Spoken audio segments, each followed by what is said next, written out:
जरा तथा देहांतर प्राप्ति धीरस्तत्र न मुह्यति।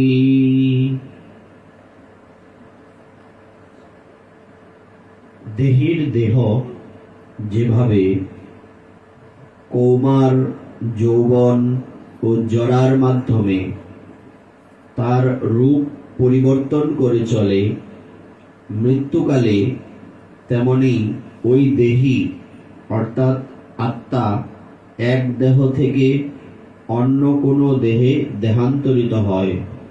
স্থিতপ্রজ্ঞ পণ্ডিতেরা কখনো এই পরিবর্তনে মুহ্যমান হন না।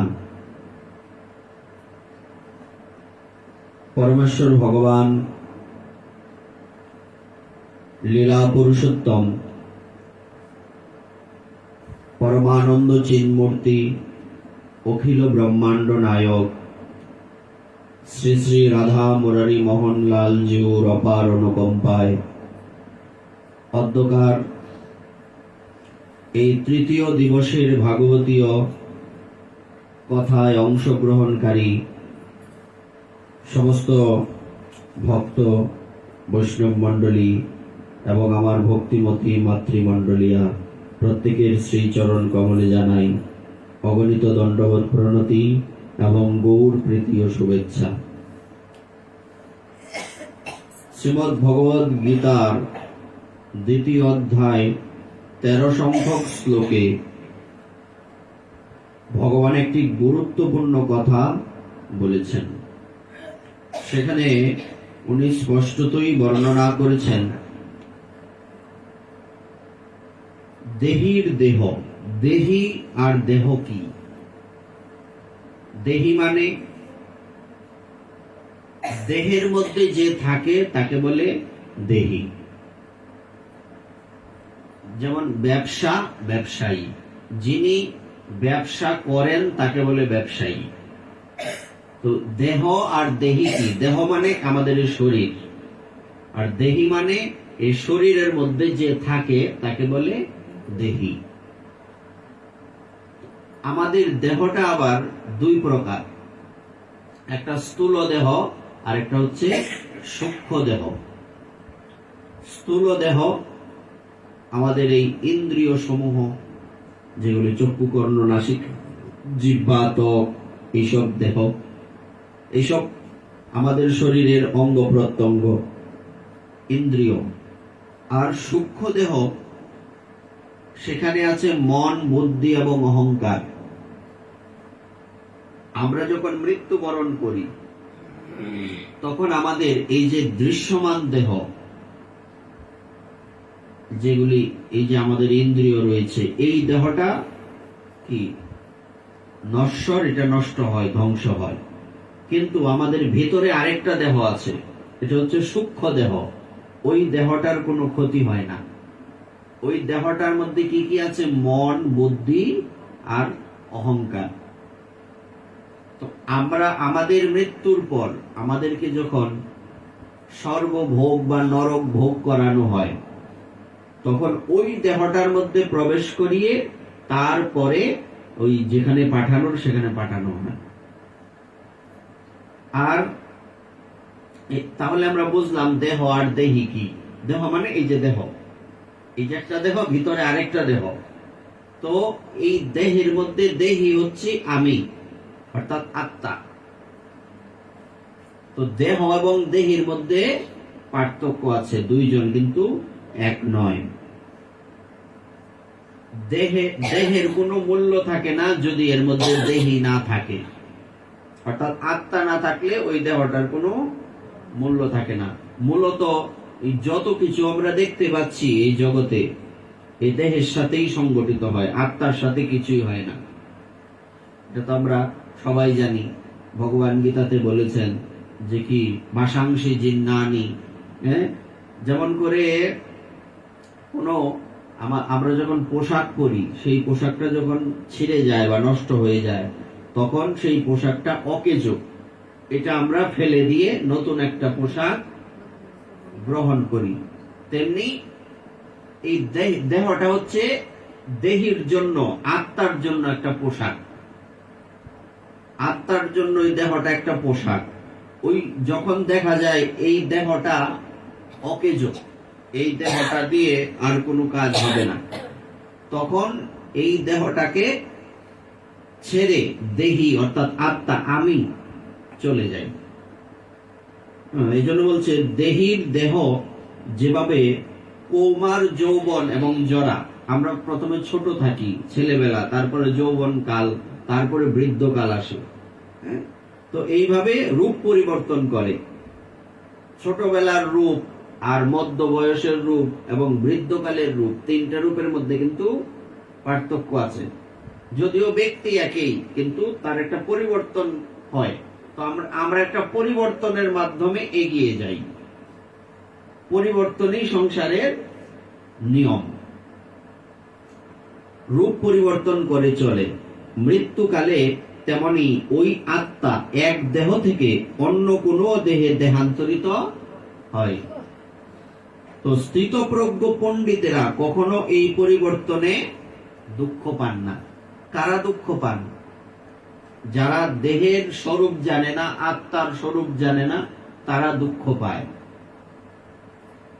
কিন্তু বুদ্ধিমান ব্যক্তি, পণ্ডিত ব্যক্তি জানেন যে মৃত্যুটা কার হয়েছে? মৃত্যুটা দেহের হয়েছে, আত্মার কোনো মৃত্যু নেই। আত্মাকে জল দ্বারা ভেজানো যায় না, আগুন দিয়ে তাকে পোড়ানো যায় না, বাতাসে শুকানো যায় না, করা যায় কি? তো আত্মা একই থাকে। একটা পিঁপড়ার মধ্যে যতটুকু বড় আত্মা, একটা মানুষের মধ্যে, একটা হাতির মধ্যে, একটা ঘোড়ার মধ্যে, এভরিথিং, সবার মধ্যে একই রকম আত্মা বর্তমান। এই আত্মা কখনো ছোট হয় না, কখনো বড় হয় না, সব সময় সমান থাকে, এক থাকে। আত্মার কোনো পরিবর্তন নাই। পরিবর্তনটা কিসের হয়? দেহের পরিবর্তন হয়। আর আত্মা সবসময় একই থাকে। আত্মার আকার কি? উপনিষদ বললেন আমাদের চুলের অগ্রভাগের 10,000 ভাগের 1 ভাগ। আমাদের চুলের যে অগ্রভাগ, এটাকে যদি 10,000 ভাগ করি, এই ভাগেই তো দেখা যায় না অনেক সময় খালি চোখে। ওই আত্মার আকার হচ্ছে এরকম, চুলের অগ্রভাগের 10,000 ভাগের। এইটা ওই হাতির, অত বড় হাতি, তার মধ্যে যতটুকু, একটা ছোট্ট পিঁপড়া তার মধ্যেও ততটুকু। এমনকি যেসব জীবাণু বা জীব দেখা যায় না, অণুবীক্ষণ যন্ত্রের দ্বারা দেখতে হয়, ওইটার মধ্যেও ততটুকুই। আত্মার কোনো ছোট বড় নাই, আত্মা সব সমান। এই জন্য বুদ্ধিমান ব্যক্তি বা ভক্ত, তার কাছে কোনো ছোট বড়, জ্ঞানী মূর্খ, পশু পাখি, তরুলতা, মানুষের মধ্যে আবার ব্রাহ্মণ শূদ্র, এইসব বিচার হয় না। এসব বুদ্ধিমান ব্যক্তি মনে করেন যে একটা পিঁপড়াকেও বুদ্ধিমান ব্যক্তি যা মনে করেন, একটা মানুষকেও তাই মনে করেন। যদি আমি একটা পিঁপড়াকেও একটা মানুষের মতো মনে করি, কিংবা একটা প্রাণীকে ঈশ্বরের স্বরূপ বা ঈশ্বরেরই অংশ হিসেবে মনে করি, তাহলে কোন প্রাণীকে কি আমি বা আমরা কষ্ট দিতে পারবো? পারবো না। এই বিষয়টা এখান থেকেই আসে। এই জন্য বুদ্ধিমান ব্যক্তি হচ্ছে ভক্ত। ভক্ত কখনো অন্য কোনো প্রাণীকে কষ্ট দেয় না, বা কষ্ট দিয়ে নিজের সুখ খুঁজে বেড়ান না, বা নিজের সুখের জন্য অন্য কাউকে কষ্ট দিয়ে উনি কখনো সুখ পেতে পারেন না এবং দেন না। যেমন আমাদের গুরুদেবের জীবনীতে আছে, উনি তো এই ছোটবেলায় গো পালন করতেন, গোমাতার সেবা করতেন। তো গোমাতার সেবা করতে গেলে গ্রামের মধ্যে এই কচুরি পানা আনে না গাভীর সেবার জন্য, তো একটা কাশি দিয়ে তো কাটে। তো কাশি দিয়ে কাটতে গিয়ে দেখা গেল কি, এই মানে এই নিচে তো কাদা, এর মধ্যে ওই কই মাছ একটা মাঝখানে কেটে ফেলছে।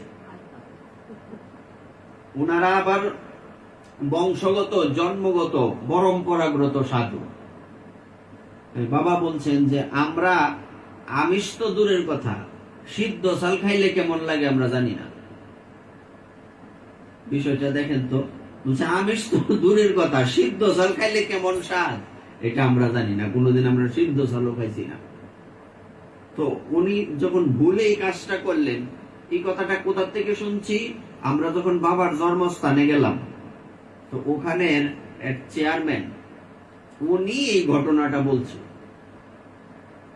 রানিং চেয়ারম্যান বলছে এই ঘটনা আমি পরম্পরাক্রমে শুনছি। চেয়ারম্যান বলছে যে উনি কেমন স্তরের লোক ছিলেন, তাইলে আপনারা দেখেন একজন অন্য ধর্মের ব্যক্তি কত সুন্দর একটা কথা বলছে। তারপর বাবা 3 দিন পর্যন্ত না খেয়েছিলেন। আমি কি করলাম, মানে এত শোকগ্রস্ত হয়ে গেছেন উনি যে আমি এটা কি করছি। উনি তো জেনে করেননি, হ্যাঁ, কথায় বলে যে না জেনে করাটা কোনো হিসাবে পড়ে না, কিন্তু উনি তো একদম বিশাল মনে করছেন। এটা হচ্ছে সাধুর বা বিশিষ্ট ব্যক্তির লক্ষণ। সাধু তো পরে, আগে তো হৃদয়টাকে বড় করতে হবে সবার জন্য। অর্থাৎ সাধু হচ্ছেন একজন, শুধু সাধু নন, প্রত্যেকটা জীবের এই ভাবনাটা থাকা উচিত, আমি এই সারা জগতের জন্য, সারা জগৎটাই আমার, যেটা আমাদের সনাতন ধর্মের বিশেষ শিক্ষা। হ্যাঁ, তো এখানে কি বলা আছে, বসুদৈব কুটুম্বকম, সারা পৃথিবী এক পরিবার, সারা পৃথিবী আমার আত্মীয়। সারা পৃথিবী বলতে কি শুধু মানুষ, প্রত্যেকটা প্রাণীকুল আমার। এই ভাবনাটা সাধুর মধ্যে থাকবে, একজন বিশিষ্ট ব্যক্তির মধ্যে থাকবে। যার মধ্যে এই ভাবনাটা থাকবে সেই স্থিতপ্রজ্ঞ ব্যক্তি, সেই বুদ্ধিমান, সেই ভক্ত, তাকে জ্ঞানী ভক্ত বলে। আমরা আস্তে আস্তে এগুলি পাবো। তারপর কি বললেন, তো এই শ্লোকটা আমরা বুঝলাম। এরপরের শ্লোকে আছে মাত্রা স্পর্শাস্তু, মাত্রা স্পর্শান্তু কন্তেয় শীতুষ্ণ সুখ দক্ষদা আগমা পাইন অনিত্যাস্তাং তিতিক্ষস্য ভারত। হে কন্তেয়, ইন্দ্রিয়ের সঙ্গে বিষয়ের সংযোগের ফলে অনিত্য সুখ ও দুঃখের অনুভব হয়। আগেই আমরা বলছি যে দেহের মধ্যে ইন্দ্রিয় থাকে, ইন্দ্রিয়ের সঙ্গে যখন বিষয়ের সংযোগ হয়, এটা কিরকম, আমাদের পঞ্চ ইন্দ্রিয় প্রধান, তাই না, পঞ্চ কর্মেন্দ্রিয়, পঞ্চ জ্ঞানেন্দ্রিয়। এই পঞ্চ ইন্দ্রিয়ের পঞ্চ কাজ আছে, বিষয় যে কিরকম, 5টা ইন্দ্রিয় কি কি, চক্ষু, কর্ণ, নাসিকা, জিহ্বা, ত্বক। চক্ষু, কর্ণ, নাসিকা, জিহ্বা, ত্বক, এই 5টা ইন্দ্রিয়ের বিষয় হচ্ছে রূপ, রস, গন্ধ, স্পর্শ, শব্দ। চক্ষের জন্য কি রূপ, জিহ্বার রস, নাকি চক্ষু, কর্ণ, নাসিকার ঘ্রাণ, রূপ, রস, গন্ধ। তারপরে জিহ্বা, আর কি বলে, চক্ষু গেল, কর্ণ গেল, নাসিকার গেল, নাসিকার গন্ধ। কর্ণের কি শ্রবণ, শ্রবণের কি শব্দ, শব্দ না, আরেকটা কি ত্বক, ত্বকের কি স্পর্শ। বুঝছে, চক্ষু, কর্ণ, নাসিকা, জিহ্বা, ত্বক। চক্ষুর কি রূপ, কর্ণের কি শব্দ, নাসিকার গন্ধ, হ্যাঁ, তারপরে জিহ্বার রস, আর ত্বকের হলো স্পর্শ। এই 5টা ইন্দ্রিয়ের 5টা বিষয়। তো এই 5টা বিষয় যাদের কন্ট্রোলে থাকে তারা হচ্ছেন ভক্ত। যে কিরকম, এই চক্ষের দ্বারা আমরা, চোখকে বলে কি দর্শনেন্দ্রিয়, এই চোখ দিয়ে আমরা সবকিছু দর্শন করি। তো এই চোখটা যদি আমাদের যথার্থ দর্শন করতে না পারে, তাহলে কি হবে, তাহলে আমরা এই বিষয়ের দ্বারা আবদ্ধ হয়ে যাব। এই চোখ দিয়ে আমরা কি করব, এই চোখ দিয়ে আমরা ভগবানের বিগ্রহ দর্শন করব, ভগবানের মানে এমন কিছু দেখব না যা দেখলে আমার চোখটা অপবিত্র হয় নাকি? যেমন পতঙ্গ কি করে?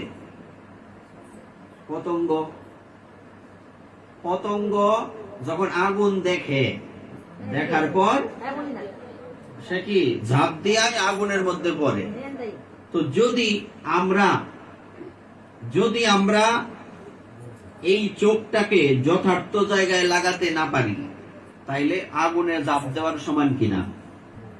তো এই পতঙ্গের কি হয় তখন? আগুনে ঝাঁপ দিলে মৃত্যু হয়। তো আমাদের চোখটাও যদি ঠিক জায়গায় না যায়, তখন আমাদেরও কি পতন হবে। তাই চোখটা ঠিক জায়গায় রাখতে হবে। চক্ষু, তারপরে শ্রবণেন্দ্রিয়, কর্ণ। শ্রবণে যেমন হরিণ কি করে, ব্যাধ যখন শিকারী যখন বাঁশি বাজায়, সে মনোযোগ দিয়ে শুনে। তো শুনতে শুনতে অভিভূত হয়ে যায়, তখন ওই শিকারী তারে ধরে ফেলে, হরিণ। তো সে মরছে কিসের কারণে? তো আমরা কান দিয়ে কি করব? আমরা কান দিয়ে এমন কিছু শ্রবণ করব না যা শ্রবণ করলে আমাদের পতন হবে। তাইলে কান গেল, নাসিকা, নাক। এই নাক দিয়ে কি করব? ঘ্রাণ। তো এই নাক দিয়ে আমাদের কি করা উচিত? তো আমরা কিসের ঘ্রাণ নেব? নাক দিয়া। যেমন আমরা কুমারদের কথা জানি। ব্রহ্মার 4 জন পুত্র, ছোট ছোট, সবসময় বালক, সবার বড়, কিন্তু বয়সে সবার বড়, কিন্তু দেখতে সবসময় 5 বছরের বালক। উনারা যখন বৈকুণ্ঠে গেলেন, বৈকুণ্ঠে গিয়ে ভগবানের চরণে অর্পিত তুলসীর ঘ্রাণ নিয়ে তারা ভগবানের ভক্ত হয়ে গেছে। এই জন্য এই নাক দিয়ে কি ভগবানের চরণে অর্পিত তুলসীর ঘ্রাণ নেব, ভগবানের প্রসাদের ঘ্রাণ নেব, ওই যে পুষ্পের ঘ্রাণ নেব। এই নাক দিয়ে যদি উল্টা পাল্টা ঘ্রাণ নেই, তাহলে আমাদের পতন হবে। তো নাসিকা, তারপরে গেল জিহ্বা। জিহ্বায় কি হয়? জিহ্বার বিষয় কি? রস। রস না? তো এটা কিভাবে আস্বাদন হয়? বলছে এই জিহ্বার কারণে কার মৃত্যু হয়, কার ক্ষতি হয়? মাছ বড়শির ধরে না,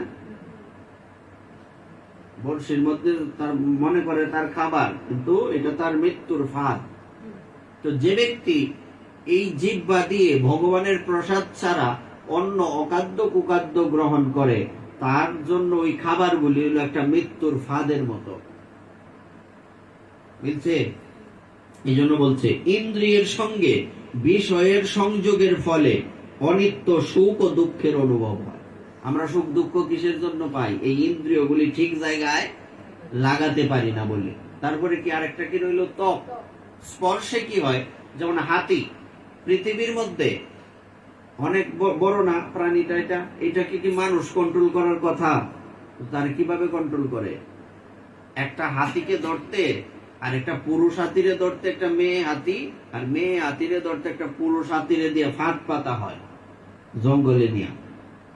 তারপরে ওই সেই একটা হাতি যখন হস্তিনীর প্রতি আকর্ষিত হয়, তখন সে যে কেউ যখন এই পরস্পর একজন আরেকজনের প্রতি আকর্ষিত হয়, সে কিন্তু তখন দুর্বল হয়ে যায়। দুর্বল থাকে না, ওই সময় তারা কাবু করা সহজ। এইভাবে কিন্তু এই হাতিকে এই খাঁচার ভিতরে বন্দী করা হয়।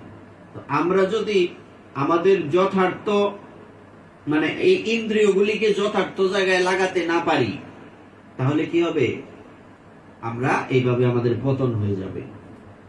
যেমন আমরা গুরু অষ্টকমে পাই যে কি মহাপ্রভু কীর্তন নিত্য গীত বাদিত্র মাদ্দন মনসরসেন রোমাঞ্চ কম্পাশ্রু তরঙ্গ ভাজ বন্দে গুরুশ্রী চরণারবিন্দ। এরপরে কি আছে? শ্রী বিগ্রহ আরাধন নিত্য নানা শৃঙ্গার তন মন্দির মার্জনাদ যুক্তস্য ভক্তাংশ নিযুঞ্জতপি বন্দে গুরুশ্রী। তো আমরা যদি আমাদের ইন্দ্রিয়গুলিকে গোবিন্দ সেবায় লাগাতে চাই, কি করতে হবে? এখানে কি বলছে? শ্রী বিগ্রহ আরাধনা করতে হবে। বিগ্রহ সেবা, চিত্রপট হইতে পারে, সমস্যা নেই, শালগ্রাম হইতে পারে, অনেক কিছু হইতে পারে, শুধু নাম হইতে পারে। হ্যাঁ, এই শ্রী বিগ্রহ আরাধনা করতে হবে। হ্যাঁ, শৃঙ্গার, ভগবানের এই যে হাত দিয়ে আমরা মন্দির মার্জন করব, হ্যাঁ, চোখ দিয়ে ভগবানকে দর্শন করব, কান দিয়ে ভগবানের কথা শ্রবণ করব, হ্যাঁ, নাক দিয়ে ভগবানের চরণে অর্পিত তুলসীর গ্রাম নেব, জিহ্বা দিয়ে প্রসাদ আস্বাদন করব, আর এই সর্বাঙ্গ দিয়ে ভগবানকে প্রণাম করব। এই অঙ্গ, প্রত্যেকটা অঙ্গ যদি আমরা ভগবানের সেবায় লাগাতে পারি, তাহলে আমাদের ইন্দ্রিয়গুলি কন্ট্রোলে থাকবে। অনেকে বলে যে আমার মন তো শান্ত হয় না, তো মন তো অশান্ত থাকবই, আমার এইগুলি তো সূত্র তো ঠিক নাই, আমার ইন্দ্রিয়গুলি তো যথার্থ জায়গায় লাগে না, সর্বক্ষণ আজে বাজে জিনিস দেখি, সর্বক্ষণ বাজে কথা শুনি, হ্যাঁ, সর্বক্ষণ জিহ্বা দিয়া কুখাদ্য খাই, সর্বক্ষণ ওই কি বলে আর কি নাক দিয়া যত অনর্থক গন্ধ আছে সব, এইসব ঘ্রাণ আমরা নেই। হ্যাঁ, আর এই শরীর তো গোবিন্দ সবাই লাগেই না, সংসারের মধ্যে গাধার মতো পরিশ্রম করতে করতে করতে করতে শেষ, গোবিন্দ সবাই কই লাগে, খবর নাই। তো এই জন্য আবার কথাটা বলি, হে কুন্তেয়, কুন্তেয় শব্দের অর্থ কি?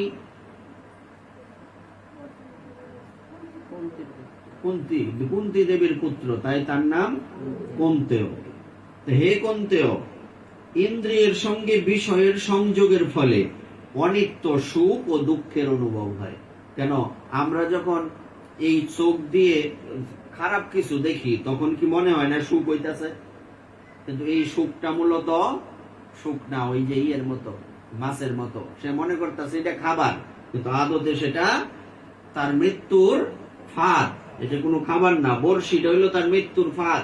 তেমনি আমরা মনে করি যে আমরা কান দিয়ে এই জগতের কথা আর অন্য মানুষের নিন্দা এইসব শুনে তো ভালোই লাগতেছে, কিন্তু এটা ভালো লাগতেছে ঠিক আছে, চুল কাইলে প্রথমে ভালোই লাগে, পরে তো জ্বলে। এই সংসারের সুখটা হইলো চুলকানির মতো, চুল কাইলে ভাল লাগে না, পরে পরে জ্বলে। এই জন্য আমাদের কি করতে হবে, এইভাবে যেটাকে আমরা সুখ মনে করছি, এই অজ্ঞানতার থেকে আমাদের বেরিয়ে আসতে হবে। হ্যাঁ, তো এই সুখ দুঃখটা অনুভব কিভাবে হয়? ইন্দ্রিয়ের সঙ্গে বিষয়ের যুগের ফলে। তো আমরা এরকম একজন সাধুর কথা জানি, অম্বরীশ মহারাজ। উনি কি করতেন? উনার প্রত্যেকটা অঙ্গ গোবিন্দ সেবায় লাগাতেন। উনি একজন মহারাজ, সারা পৃথিবীর রাজা ছিলেন উনি। আমাদের সময় নাই, তার সময় আছে। আমাদের সংসারে কাজ করতে করতে সময় নাই, কিন্তু যিনি সারা পৃথিবীর রাজা, ওনার সময় আছে ভজন করার। বিষয়টা কেমন না হাস্যকর কিনা? সময় আছে, কিন্তু আমরা ওইভাবে ভগবানের প্রতি আসক্ত হতে চাই না, আমরা অতটুকু ভগবানকে ভালোবাসি না, যে জন্য না করার বাণী কত কিছুই জানি, কত অজুহাত যে বাইরে হয় তার কোনো ঠিক ঠিকানা নাই। এই কারণে সেই কারণে, এই কারণ দেখালে তো লাভ নাই। কারণ আমি অসুস্থ থাকলেও, বিশেষ অসুস্থ থাকলে তো কথাই নাই, আমি বিছানায় পড়া, আমি চাকরি ব্যবসায় যাইতে পারবো না। কিন্তু আমি যখন অসুস্থ হব, তারপরেও কিন্তু এই তাওরাইতে হইলে আমার স্কুলে গিয়ে ক্লাস করণী লাগবে, নাকি করণ লাগবে না? তেমনি ভগবানের সেবাটাও আমার এইভাবে করতে হবে, যে আমার যেহেতু সমস্যা থাকলেও ওখানে যেতেই হবে, তো আমার ভগবানের ভজনটাও ওই সংসারের সমস্যার মধ্যেই করতে হবে। সমস্যা কিন্তু আমাদের ছাড়বে না, ওই মরার আগ পর্যন্ত ছাড়বে না, সমস্যা থাকবেই। আজকে একটা সমস্যা, কালকে সমাধান করলেও আরেকটা সমস্যা পরশু দিন আসবে, কিছু করার নাই, এটাই সংসারের নিয়ম। এর মধ্য থেকেই আমাদের ভজন, এটার নামই তো পরীক্ষা। যদি সহজেই হইতো আর দেখে দেখে লেমন যাইতো, তাহলে এটার নাম পরীক্ষা হইলে না। পরীক্ষা তো, পরীক্ষা দিতে গেলে তো আমার কষ্ট করতেই হবে, পরীক্ষা দিতে গেলে আমার পড়তেই হবে, পরীক্ষা দিতে গেলে আমাকে এই সাধনা করতেই হবে। তেমনি ভগবানের ভজনটাও তো একটা পরীক্ষার মতো।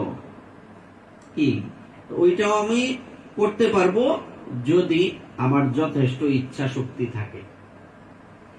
ইচ্ছা থাকলে উপায় হবেই। সেগুলি ঠিক যেন শীত ও গ্রীষ্ম ঋতুর গমনাগমনের মতো। হে ভরতকুল প্রদীপ, সেই ইন্দ্রিয়জাত অনুভূতির দ্বারা প্রভাবিত না হয়ে সেগুলি সহ্য করার চেষ্টা করো। সংসারের যে দুঃখ কষ্ট, সুখ দুঃখ সবই, মানে সুখ পেলে আনন্দে নেচে উঠবেন না, দুঃখ পেলেও একদম গড়াগড়ি দিয়া কান্না, আটফিল করে বিনাশ, দাঁতি টাতি লাগিয়া সর্বনাশ, এগুলিও মানে সবকিছু ভক্তের কাছে সবকিছু সমান, ব্যালেন্স করে চলতে হবে, ভারসাম্য বজায় রাখতে হবে। তারপরে ইয়মহীন ব্যতয়ন্তে তে পুরুষম পুরুষর্ষব সমদুঃখ সুখম ধীরম সোহমিতত্বায় কল্পতে। হে পুরুষ শ্রেষ্ঠ, অর্থাৎ হে অর্জুন, যে জ্ঞানী ব্যক্তি সুখ ও দুঃখকে সমান জ্ঞান করেন এবং শীত ও উষ্ণ আদি দ্বন্দ্বে বিচলিত হন না, তিনি মুক্তি লাভের প্রকৃত অধিকারী। ভগবানের চরণে যাওয়ার অধিকারীকে যারা এই সংসারের ভালো মন্দ কোনো কিছুতেই বিচলিত হন না, একমাত্র তারাই ভগবানকে পাবার অধিকারী। এইভাবে বলতে বলতে আরো অনেক কথা বললেন, সব তো বর্ণনা করা যায় না। এরপরে বিশেষ বিশেষ কিছু আমরা বলবো। 62-63 শ্লোকে কি বলছে একটু দেখি। এখন এখানে বলা আছে, ধ্যায়ত বিষয়ান পুংস সঙ্গস্তেষু উপজায়তে সংঘাত সঞ্জায়তে কাম কামাৎ ক্রোধ অভিজায়তে ক্রোধাৎ ভবতি সম্মোহ সম্মোহাৎ স্মৃতি বিভ্রম স্মৃতি বংশাৎ বুদ্ধিনাশ বুদ্ধিনাশাৎ প্রণশ্যতি। এখানে কি বলা আছে, খুব গুরুত্বপূর্ণ এটা আমাদের জন্য। এখানে বলা আছে ইন্দ্রিয়ের বিষয় সমূহ সম্বন্ধে চিন্তা করতে করতে, আমরা যে ইন্দ্রিয়ের বিষয়গুলি তো বলছি, এগুলির সম্বন্ধে চিন্তা করতে করতে মানুষের তাতে আসক্তি জন্মায়। কিরকম, যে আমার একটা বিশেষ কিছু প্রয়োজন, ওইটা আমি চিন্তা করতে করতে করতে করতে করতে করতে তার প্রতি আমার একটা আসক্তি জন্ম হয়, সারাক্ষণ এটাই ভাবি, ঘুমাইলেও এটাই দেখি, আসক্তি জন্মায়। আসক্তির থেকে কি হয়, কাম, কাম থেকে কামনা থেকে ক্রোধ, কামনার থেকে ক্রোধ উৎপন্ন হয়, ক্রোধ থেকে সম্মোহ, সম্মোহ থেকে স্মৃতি বিভ্রম, স্মৃতি বিভ্রম থেকে বুদ্ধিনাশ, আর বুদ্ধিনাশ হলে সবই বিনাশ, সর্বনাশ। অর্থাৎ মানুষ পুনরায় জড়জগতের অন্ধকূপে অধপতিত হয়। সুতরাং আমরা যদি এই দুঃখময় জগতে আর আসতে না চাই, তাহলে আমাদের কি করতে হবে, তাহলে আমাদেরকে এইগুলিকে কন্ট্রোল করার চেষ্টা করতে হবে, এবং কন্ট্রোল করতেই হবে বাধ্যতামূলক, না হলে তো আমাদের কোনো গতি নাই। হ্যাঁ, তারপর আরেকটা শ্লোকে বলছে, 69 সংখ্যক শ্লোক, ইয়া নিশা সর্বভূতানাং তস্যাম জাগ্রতি সংযমী ইয়স্যাম্যগ্রতি ভূতানি সা নিশা পশ্যত মুনে। অর্থাৎ সমস্ত জীবের পক্ষে যা রাত্রি স্বরূপ, স্থিতপ্রজ্ঞ ব্যক্তি সেই রাত্রিতে জাগরিত থেকে আত্মবুদ্ধিনিষ্ঠ আনন্দকে সাক্ষাৎ অনুভব করেন। আর যখন সমস্ত জীবেরা জেগে থাকে, তখন তত্ত্বদর্শী মুনির নিকট তা রাত্রি স্বরূপ। অর্থাৎ সহজে যদি বলি, যখন সাধুরা ভজন করে বিষয়ীরা তখন ঘুমা, আর যখন বিষয়ীরা ঘুমা তখন সাধুরা ভজন করে, তাই না? এই কথাটা বলছে। তো আরেকটা বিষয় আছে, এটার অনেকগুলি অর্থ হয়। আরেকটা অর্থ বলি, সেটা হচ্ছে সাধারণ ব্যক্তিরা যাকে গুরুত্ব দেয় না, সাধুরা সেটাকে গুরুত্ব দেয়, আর সাধুরা যেটাকে গুরুত্ব দেয়, সাধারণ মানুষ সেটাকে গুরুত্ব দেয় না।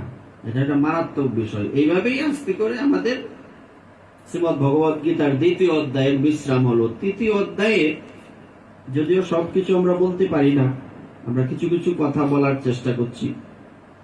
3য় অধ্যায়ের 21 সংখ্যক শ্লোকে বর্ণিত আছে, যজ্জৎ আচরতি শ্রেষ্ঠস্তত্র দেবতর জন সযৎ প্রমাণম কুরুতে লোকদস্তনুবর্ততে। অর্থাৎ শ্রেষ্ঠ ব্যক্তি যা আচরণ করেন সাধারণ মানুষেরা তার অনুকরণ করে, তিনি যা প্রমাণ বলে স্বীকার করেন সমগ্র পৃথিবী তারই অনুসরণ করেন। এই কথাটা কিন্তু খুবই গুরুত্বপূর্ণ। দেখুন, আমরা কাদেরকে অনুসরণ করি? যারা সমাজের শ্রেষ্ঠ ব্যক্তি। তো শ্রেষ্ঠ ব্যক্তি যদি উল্টাপাল্টা করে তখন আমরাও উল্টাপাল্টাই করব। এই জন্য শ্রেষ্ঠ ব্যক্তি বলতে এখানে উপদেষ্টা বলা হয়েছে। উপদেষ্টা মানে ওই যে এই সরকারের উপদেষ্টা না, মানে যিনি উপদেশ করেন। মানে বিষয়টা এরকম, যাকে আমরা অনুসরণ করি সেই ব্যক্তিটা কেমন হতে হবে? সেই ব্যক্তিটাকে হতে হবে জ্ঞানী।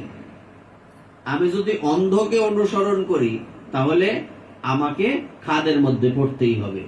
আমি যদি একজন ভালো বুদ্ধিমান ব্যক্তিকে অনুসরণ করি তাহলে আমাকে তো খাদে পড়তে হবেই না, আমি আমার নির্দিষ্ট গন্তব্যে পৌঁছাতে পারবো। এজন্য অনুসরণ কাকে করতে হবে? শ্রেষ্ঠ ব্যক্তিকে, বুদ্ধিমান ব্যক্তিকে। শ্রেষ্ঠ মানে কিন্তু নামে শ্রেষ্ঠ না। অনেকেই তো থাকতে পারে যে উচ্চ কুলে জন্মগ্রহণ করছে, সে উল্টা পাল্টা চলে, তাকে কি আমরা শ্রেষ্ঠ বলতে পারবো? অনেক টাকা পয়সা আছে, অনেক নাম দাম আছে, কিন্তু উল্টা পাল্টা চলে, তাকে কি আমরা শ্রেষ্ঠ বলতে পারবো? শ্রেষ্ঠকে যে শাস্ত্রের কথা মেনে চলে তাকে বলে শ্রেষ্ঠ ব্যক্তি। এরপর 35 সংখ্যক শ্লোকে আছে, শ্রেয়ান স্বধর্ম বিগুণ পরধর্মাৎ সনুষ্ঠিতাৎ স্বধর্মে নিধনম শ্রেয় পরধর্ম ভয়াবহ। স্বধর্মের অনুষ্ঠান দোষযুক্ত হলেও উত্তম রূপে অনুষ্ঠিত পরধর্ম থেকে উৎকৃষ্ট। আচ্ছা, আমরা যে পৃথিবীতে জন্মগ্রহণ করেছি, আমাদের সমাজে একটা কথা প্রচলিত, পরের বাড়ির পিঠা, এরকম একটা কথা আছে না? নিজের বাড়িতে কিন্তু ভালো মন্দ খাবার থাকলেও এটা কিন্তু এত কেন? কারণ সবসময় দেখতে দেখতে দেখতে। আচ্ছা, যারা রান্না করে তারা কিন্তু রান্না করার পরে খেতে পারে না, কারণটা কি?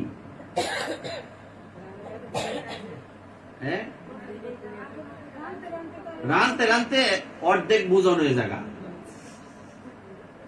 ঘ্রাণেন অধভোজন। রান্না করতে করতে অর্ধেক ভোজন হয়ে যায়, এই জন্য সে কিন্তু তারই রান্না আরেকজনে বলছে বিশাল উপাদেয়, খুব স্বাদ হয়েছে, তার ভাল লাগেন না, সে গিয়ে করছে একটু জল খায় ঘুমাই দিচ্ছে, তার খিদাই নাই খেটে। অর্থাৎ আমি যেই জায়গায় আছি, এই সব সময় একসাথে থাকতে থাকতে কি হয়, এই ধরুন আমি ভগবানের সাথে যদি সবসময় থাকি তখন ভগবানের সাথে আমার একটা কি এমন একটা সম্বন্ধ হবে যে কখনো কখনো বিরক্তি আসবে, হয় কিনা?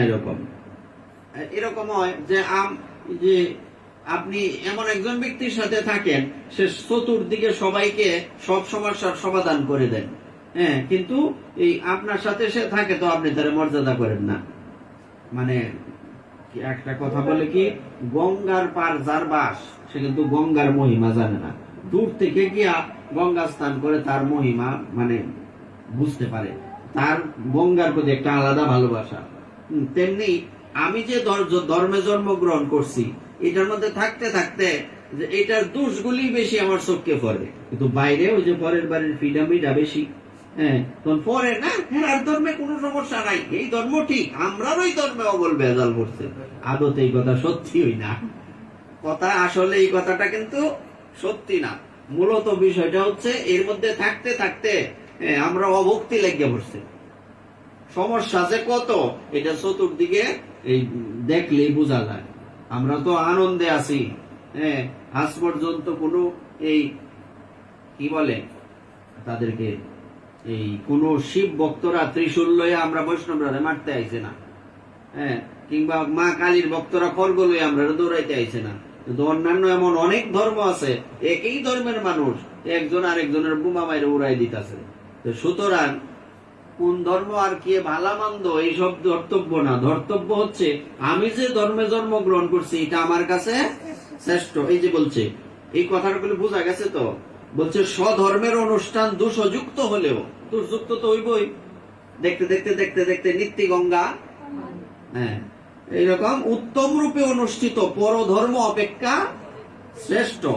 যদি আমি আমার ধর্মকে শ্রেষ্ঠ মনে না করে অন্য ধর্মকে শ্রেষ্ঠ মনে করি, তার ফল কিন্তু আজ পর্যন্ত যারা ধর্ম ত্যাগ করছে তাদের কিন্তু সুখ নাই, তাদের জীবনটা অভিশপ্ত হয়ে গেছে। হ্যাঁ, বহু প্রমাণ আছে। যেমন মধুসূদন দত্ত, সে কি করছে, সে এই আমাদের সনাতন ধর্ম ত্যাগ করে নিজের দেশ ত্যাগ করে সে চলে গেছে ফ্রান্সে, বড় কবি হবে, বড় লেখক হবে। কিন্তু ওখানে গিয়া কোনো লাইন গার্ড পাইল না। সে কি করছে, ওখান থেকে আসছে, সে আইসা এই মাটিতে, বাংলার মাটিতে আয়া পড়ছে।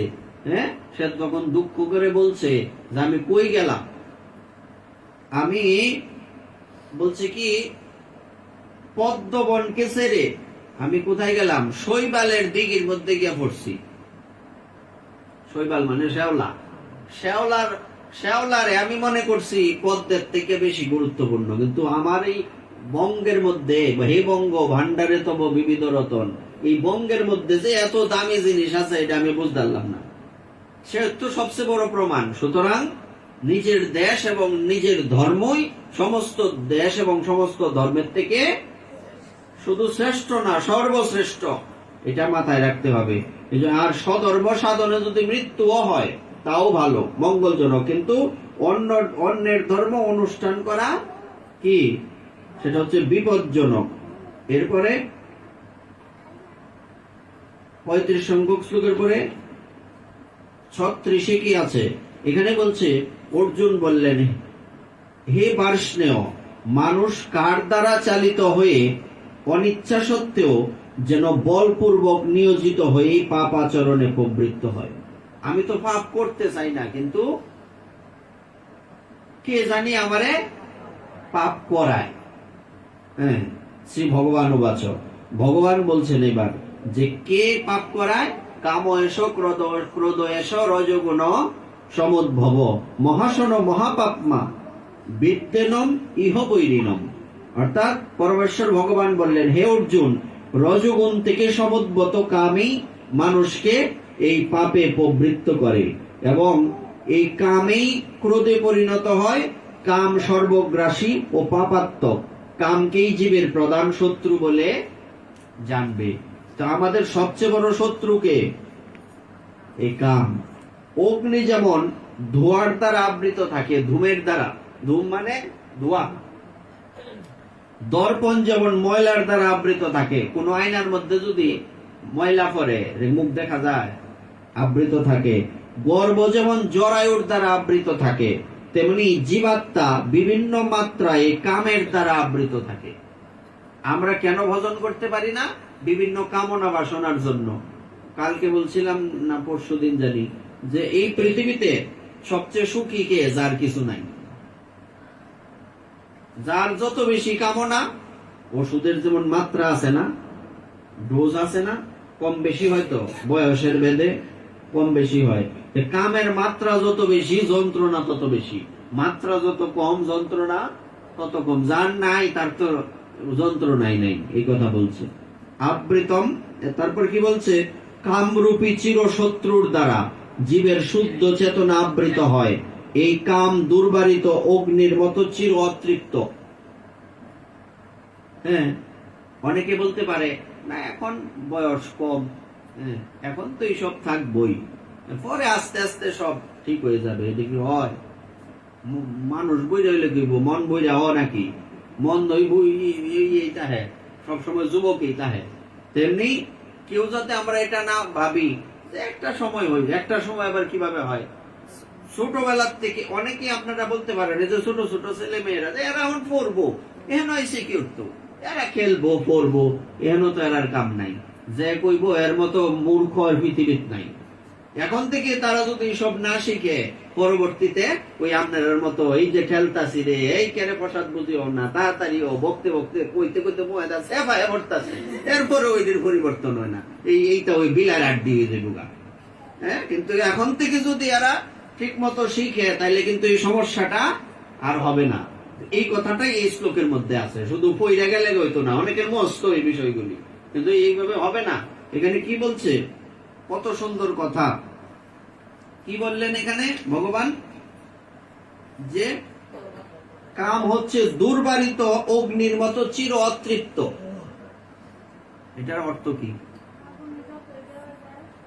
আগুনের মধ্যে যতই ঘি ঢালো, ঘি না শুধু, আজ পর্যন্ত ধরো এই কটিয়াদের মধ্যে আগুন লাগছে, পুরা গ্রামও যদি ফুইরা ছাই হয়ে জায়গা, এই আগুনে কি কইব হইছে আমার পেট ভরছে, আর কোন আগুন লাগাইতাম না, এরকম কইব। আরেকখানো আরেক গ্রামও লাগবো, কই এতে আরো বড় হইব আগুন। যদি কেউ মনে করে যজ্ঞ চলছে, ঘি ঢালতে থাকো, ঘি খাইতে খাইতে এক সময় আগুন নিভা যাবো। ঘি দিয়ে আগুন নিবাইতে দেখছো কোনোদিন? কি দিয়ে নিবাও? বাড়ির যজ্ঞ করো না কোনো সময়? কি দিয়ে নিবাও? জল দিয়া। আগুনের মধ্যে জল ঢাললে নিবো, ঘি দিয়া কোনো সময় এই আগুন নিবানো সম্ভব না। এই কথাটার অর্থ হচ্ছে, তাইলে আমাদের এই কামের মধ্যে জল ঢালতে হবে। এই কিসের জল? বলছে সাধু সঙ্গ রূপী, ভগবানের কথা রূপী জল এর মধ্যে ঢালতে হবে। আমরা যত বেশি সাধু সঙ্গ করব, যত বেশি আমরা কি বলে ভগবানের কথা শ্রবণ করব, এই কথা জল হয়ে ওই কামের মধ্যে গিয়ে পড়বো, ওই আগুন করে নিবো। এর আগে সম্ভব না। এরপর কি বলছে? ইন্দ্রিয় সমূহ মন ও বুদ্ধি এই কামের আশ্রয়স্থল। কাম তাহে কই?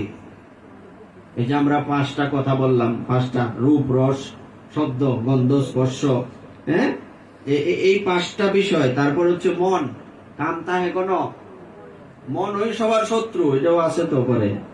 মন এই বন্ধু, আমরা মন এই শত্রু। কার জন্য মন বন্ধু? মন যার কন্ট্রোলে আছে, মন তার বন্ধু। আর মন যার কন্ট্রোলে নাই, তার মন হইল শত্রু। তারপর কি বলছে?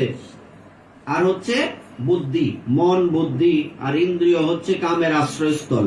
এই ইন্দ্রিয় আদির দ্বারা কাম জীবের প্রকৃত জ্ঞানকে আচ্ছন্ন করে তাকে বিভ্রান্ত করে। কাম কি করে? আমাদের ভেতরের থাকা জ্ঞানকে আচ্ছন্ন করে ফেলে, যেই কারণে আমরা অন্ধ হয়ে যাই। আমরা মানুষ কোনা এটা করে কামে অন্ধ হয়েছে গা। হ্যাঁ, যেই যে একটা কামনা লয়ে চলতেছে, এটা ছাড়া কিচ্ছু বুঝেই না, কয় কিনা, মানে সে তো এর অন্ধ করেছে। হ্যাঁ, এই জন্য এখান থেকে আমাদের বের হওয়ার রাস্তা কি? ওই যে প্রত্যেকটা ইন্দ্রিয়কে, চক্ষু, কর্ণ, নাসিকা, জিহ্বা, ত্বক, এইগুলি সবসময় ভগবানের সেবায় লাগাইতে হবে। তারপর অতএব হে ভরত শ্রেষ্ঠ, তুমি প্রথমে ইন্দ্রিয়গুলিকে নিয়ন্ত্রিত করে জ্ঞান ও বিজ্ঞান নাশক পাপের প্রতিক্রূপ এই কামকে বিনাশ করো। কামকে বিনাশ করতে হলে তোমাকে কি করতে হবে? ইন্দ্রিয়গুলিকে নিয়ন্ত্রণ করতে হবে, যেটা আমরা আগে বলছি। যদি আমরা নিজেদের ইন্দ্রিয়গুলিকে নিয়ন্ত্রণ করতে না পারি, তাহলে আমাদের কি হবে?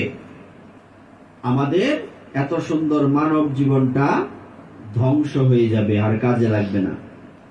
এখানে পরবর্তীতে 4র্থ অধ্যায়ে বর্ণিত আছে, শ্লোক সংখ্যা 24, ব্রহ্মার্পণম ব্রহ্মহবির ব্রহ্মাগ্ন ব্রহ্মণাহুতম ব্রহ্মৈব তেন গন্তব্যম ব্রহ্মকর্ম সমাধিনা। যিনি কৃষ্ণ ভাবনায় সম্পূর্ণ মগ্ন, তিনি অবশ্যই চিৎ জগতে উন্নীত হবেন, কারণ তার সমস্ত কার্যকলাপ চিন্ময়, তার কর্মের উদ্দেশ্য চিন্ময়, এবং সেই উদ্দেশ্যে তিনি যা নিবেদন করে তাও চিন্ময়। যে কোন ব্যক্তি ভগবানের কাছে যাবেন এবং কোন ব্যক্তি মূলত সুখী, বলছে যিনি ভগবানের সেবার সাথে যুক্ত, একমাত্র উনি কি? উনি একমাত্র চিন্ময়, এবং ইনি যে কর্মকাণ্ড করেন সেগুলিও চিন্ময়। যেমন সাধারণ মানুষও খায়, ভগবানের ভক্তরাও তো খায় না, খায় না? তো সাধারণ মানুষের খাওয়াটা কিন্তু চিন্ময় হয় না। এটা কি? এটাকে আমরা প্রসাদ বলতে পারবো? চিন্ময় তো প্রসাদ, খাওয়া কিন্তু চিন্ময় না। তো যিনি ভক্ত, ইনিও কিন্তু এই সব এই বাজার, এই কৈটাদি বাজারের জিনিস রান্না করে খাইতেছে নাকি? যারা প্রসাদ পায় না সবসময়, তারা কি, তারার বাজার কি? প্রসাদ বুঝিটার বাজার আলাদা। হ্যাঁ, প্রসাদ বুজিরার বাজার যেই বাজার, আমিষ বুজিরার বাজারও একই বাজারতে তারা কিনে। পার্থক্য কি? মাছ। পার্থক্য হচ্ছে কেন এই সবজি কি এরা যে সবজি রান্না করে এটা কি চিন্ময়? এটাও চিন্ময় না। সবজি হইলেই চিন্ময় হবে না। এটা যখন তুমি শুদ্ধভাবে স্নান করে তিলক করে শুদ্ধ জায়গায় শুদ্ধ চুলায় রান্না করে ভগবানকে নিবেদন করবা, তখন সেটা চিন্ময়। এর আগে নিরামিষ হইলেও চিন্ময় না। নিরামিষ যেই কথা আমিষ, কিন্তু পার্থক্য আছে একটা। পার্থক্য হচ্ছে অন্তত আমি অখাদ্যটা তো খাইলাম না, এটা শুধু পার্থক্য। মানে নাই মামার থেকে কানা মামা ভালো, কিন্তু হেরার থেকে অনেক উন্নত যে শুধু যে নিরামিষ খায়। আর সবচেয়ে চিন্ময় কোনটা? যদি ভগবানকে তুমি নিবেদন করো। তাই এখানে এই কথাটা বলছে, ভগবান যারা ভগবানের ভাবনায় যুক্ত থাকে তারা চিন্ময়, তারা যা খায় তাও চিন্ময়, তারা যা নিবেদন করে তাও চিন্ময়, তাদের কথাও চিন্ময়। একটা সাধারণ মানুষ যে কথা বলবে ওই কথাটার কোনো মাহাত্ম্য নাই, কিন্তু একজন শুদ্ধ ভক্ত যে কথাটা বলবে এই কথাটার মাহাত্ম্য। তারপর কি বললেন? এরপরে 34 নম্বর শ্লোক, 4th অধ্যায় 34 নম্বর শ্লোকে বর্ণিত আছে যে তদ্বিদ্ধি প্রণিপাতেন পরিপ্রশ্নেন সেবয়া উপদেক্ষন্তি তে জ্ঞানম জ্ঞানিনস তত্ত্বদর্শিন। অর্থাৎ দেখুন এখানে একটা গুরুত্বপূর্ণ কথা বলছে। এখন প্রশ্ন করতে পারেন যে আমরা কি করে চিন্ময় হব? এই যে একটু আগে বলা হলো যে কৃষ্ণ ভক্ত চিন্ময় কেন? সে কৃষ্ণ ভাবনায় যুক্ত থাকে। তার আহার, তার বিহার, তার চাল চলন, তার আচার আচরণ, তার নিবেদন সবকিছু চিন্ময়। তো আমরা এই জায়গায় কিভাবে যাব? শুরুটা কি দিয়ে করতে হবে? এখানে এই শ্লোকে বর্ণিত আছে, সদ্গুরুর শরণাগত হয়ে তত্ত্ব জ্ঞান লাভ করার চেষ্টা করো, বিনম্র চিত্তে প্রশ্ন জিজ্ঞাসা করো এবং অকৃত্রিম সেবার দ্বারা তাকে সন্তুষ্ট করো। তাহলে সেই তত্ত্বদ্রষ্টা পুরুষেরা তোমাকে জ্ঞান উপদেশ দান করবেন। কথাগুলি এখানে অনেকগুলি ধাপ আছে কথা। প্রথমে কি করতে হবে? আমরা এটা বলছি যে শরণাগতির কথাটা কিন্তু আমরা কালকে বলছিলাম, এটা আর বলছি না। তারপরে বিনম্র চিত্তে প্রশ্ন জিজ্ঞাসা করতে হবে, বিনম্র চিত্তে। আমি যখন প্রশ্ন জিজ্ঞাসা করব, প্রশ্ন জিজ্ঞাসা করার সিস্টেমও জানতে হবে আমাদের। কোথায়, কখন, কিভাবে প্রশ্ন করতে হবে। প্রশ্নকালী করলে হবে না। এমন প্রশ্ন করলাম, এই প্রশ্ন শুনে যারা প্রশ্ন করলাম সে গেল সেটা, হ্যাঁ সব হ্যাঁ। তো তা এক জুলা জামাই, জুলা আছে না, ব্যাকল জামাই, তো গেছে শ্বশুর বাড়ি। মা বলছে যে তুই কিন্তু উল্টাপাল্টা কথা কস, হ্যাঁ বেশি কিন্তু কথা বলিস না, বুদ্ধি করে কথা বলবে। বলছে ঠিক আছে। জামাই গেছে শ্বশুর বাড়ি। এবার সব জামাই তো কথা বলে না, কথা কইলেই তো আমি উল্টাপাল্টা কথা কইলাম, কথা আর কয় না। শ্বশুর এবার সেবার পরে বসাইছে, বাবা আয়ো বউ, তোমার মা কেমন জিগাইতেছে। হ্যাঁ খালি উত্তর দে, আর কথা আর কয় না। তো তুমি তো বাবা কিছু কও না। চিন্তা করতেছে কি কই, কি কন যা। সে বলছে না, কথা তো একটা কন লাগবে। শ্বশুর মশাই একটা কথা কইতাম, তুমি কি বিয়া করছো? মুখ পুরা করে মুখ পুরা, আমি বিয়া না হলে তুই সেরি ভাইলে কইলে। এবার অত সুন্দর করে আদর করে জামাই রান্না বসাইছে কেন শ্বশুর রেখে তুমি বিয়া হচ্ছো? এখন প্রশ্ন যদি এই টাইপের হয় তাইলে তো গুরুদেব সেদবো। আমাদের প্রশ্ন কিভাবে করতে হবে? বিনম্র চিত্তে। নম্র মানে আমি জানার জন্য, জানার ইচ্ছা জিজ্ঞাসা, আমি জানার জন্য একদম যেমন ফলবন্ত বৃক্ষ আর গুণবন্ত জন, নত হয়ে শান্ত মনে বডি ল্যাঙ্গুয়েজ আগে ঠিক করতে হবে। এক জায়গায় গেলে পরে আমার চেহারা দেখে, আমার চাল চলন দেখে যদি যার কাছে আমি প্রশ্ন করব, সে আমি কথা বলার আগে সে আমারে ডাক দিব। এরকম হয় কিনা?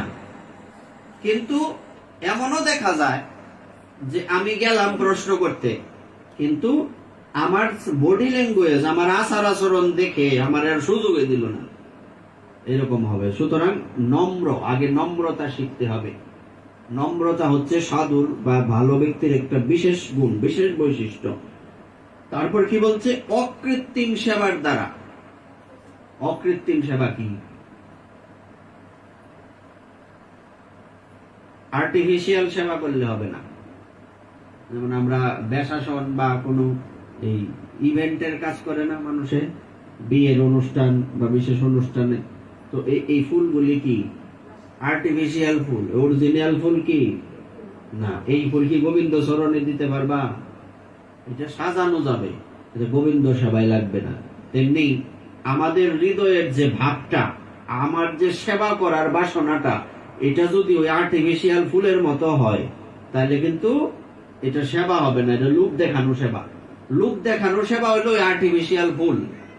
আর মনের থেকে অরিজিনাল সেবা যেটা, এটা হচ্ছে ওই যেটা পুষ্প বৃক্ষের, ওইটা আইনে আমি গোবিন্দের সেবায় দিলাম, মালা বানায় দিলাম, চরণে দিলাম। হ্যাঁ, তাই অকৃত্রিম সেবা মানে অরিজিনাল সেবা, একদম মন থেকে, মনটাকে ফ্রেশ করে সেবা, মনটাকে শুদ্ধ গঙ্গা জলের মতো করতে হবে।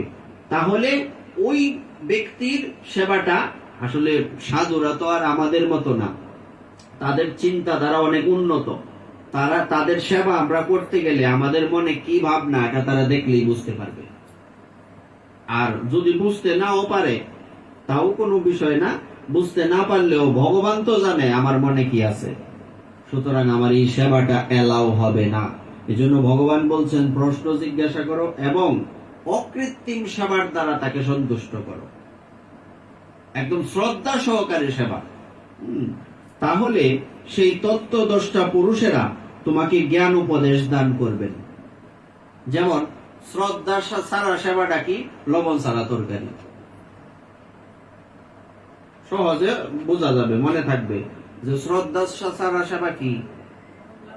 লবণ ছাড়া তরকারি। কেমন লাগবো? বৈষ্ণব না হইলে মুয়ের মধ্যে মেললে মান লইলে এমন লাগবে কি? এরকম হয় না? কি সাইফাস রাজ্য মুখের মধ্যে এরকম ঢিল দেবে।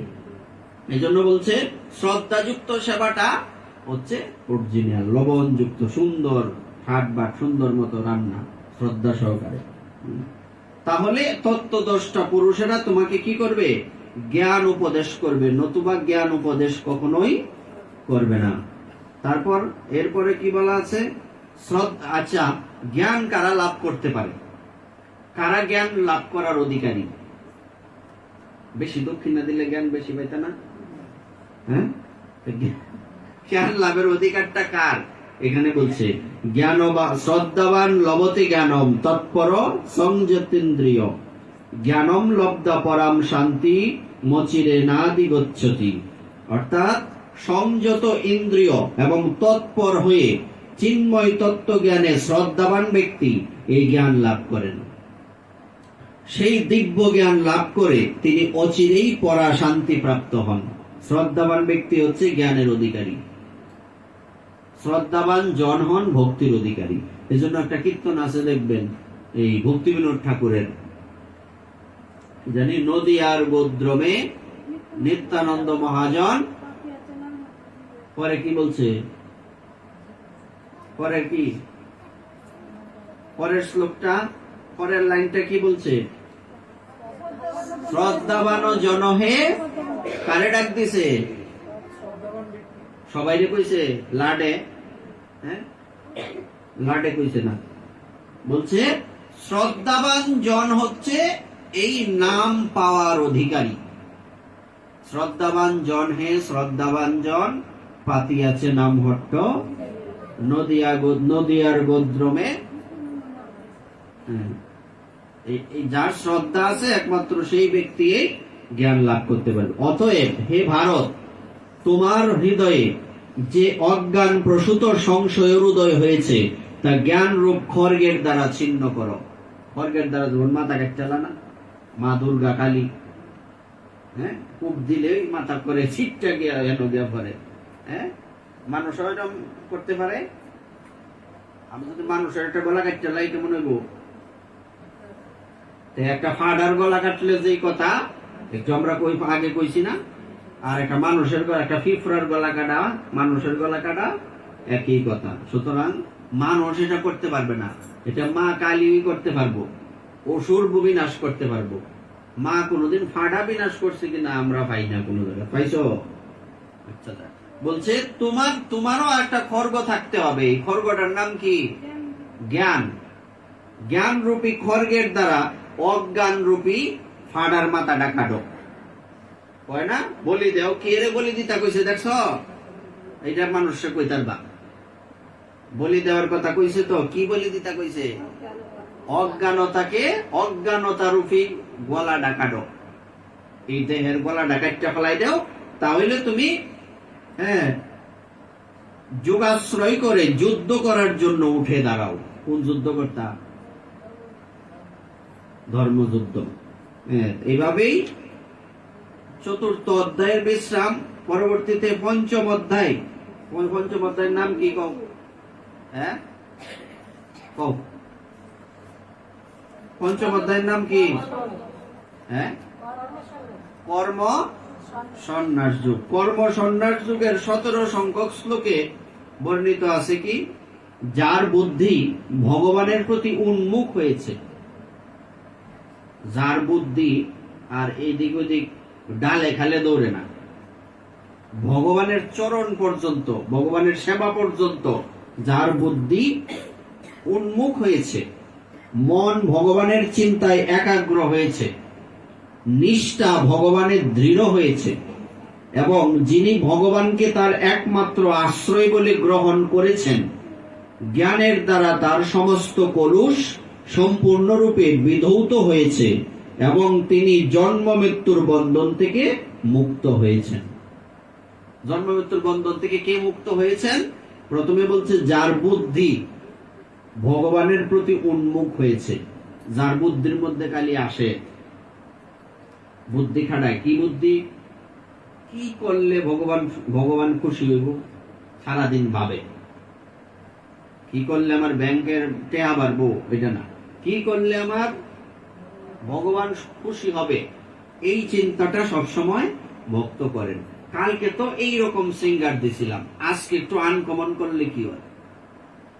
কালকে রান্নাটা করছিলাম একরকম, সবসময় তো এইগুলি রান্ধি, আজকে একটা আনকমন দিয়েছে, বুদ্ধি করে বাইর করা যায় কিনা। নিজের বুদ্ধিতেও তো নতুন নতুন আইটেম আসে। এই বুদ্ধিটা তুমি এমনে নরমাল একটা চিন্তা করা, আর হচ্ছে ভগবানের সেবার জন্য চিন্তা করা, এটা হচ্ছে যার বুদ্ধি। এটা তো বুদ্ধির থেকে আসে নাকি? যার বুদ্ধি ভগবানের প্রতি উন্মুখ হয়েছে, মন ভগবানের চিন্তায় একাগ্র হয়েছে। মনে খালি সবসময় এই চিন্তায় আসে, এই ভাবনায় আসে না, সবসময় ভগবানের নাম করতে হবে, সবসময় ভগবানের জন্যই, ভগবানের সেবা কি করে করা যায়, মনে সবসময় উনি ছাড়া আর কেউ নাই। নিষ্ঠা ভগবানের দৃঢ় হয়েছে। নিষ্ঠা মানে কি?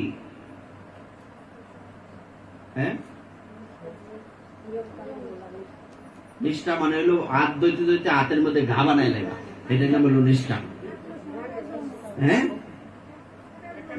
নিষ্ঠা মানে একনিষ্ঠ বলে না শব্দটা, একটা জিনিসের মধ্যে মনটাকে স্থাপন করা, এটা হচ্ছে একনিষ্ঠ। যে আমি যখন ভগবানের সেবা করব, আমরা যেহেতু গৃহস্থ, আমাদের নানান কাজ করতেই হবে, এতে কোনো সমস্যা নাই। কিন্তু আমি যখন ভগবানের সেবাটা করব, তখন মনে হয় পৃথিবী পুইরা চাইলে যাবে, এতে আমার দেখার কোনো বিষয় না। যা ইচ্ছা তা হোক, ওই সময় আমি ভগবানের চিন্তাই করব একনিষ্ঠ ভাবে। নিষ্ঠা দৃঢ় হয়েছে এবং যিনি ভগবানকে তার একমাত্র আশ্রয় বলে গ্রহণ করেছেন। আমাদের আশ্রয়কে একমাত্র ভগবান। এখন সুবিধা অনুযায়ী এক সময় একজনরে ডাকলে কেমন হইব?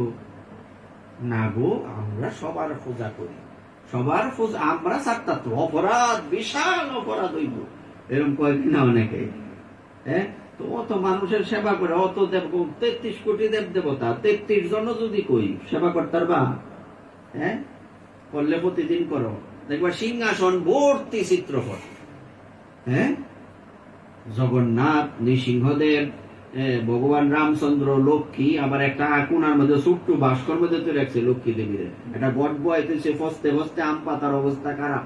হ্যাঁ, কি একটা দুর্গতি, এত পূজার দরকার নাই। কেন?